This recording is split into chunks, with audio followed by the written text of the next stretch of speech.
Alright, so these two Rheem units right here. I actually filmed back then. Now, I don't know if you remember, but what used to be right here is an ICP, and it got removed. So I don't know why, but the ICP, whatever reason, got removed. So these two units remain on its own still place.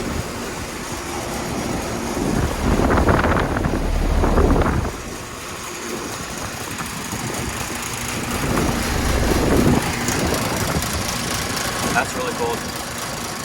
That's actually really hot. Oh my god. And the panel's upside down. That's a 3.5 ton, 2017. And this one, it's also 3.5 ton, 2017. Nice. There's an LG through the wall unit. Oh yeah, that ICP used to be there. I got removed for whatever reason. But yeah, I'll come back and give you guys an update there. Thanks for watching.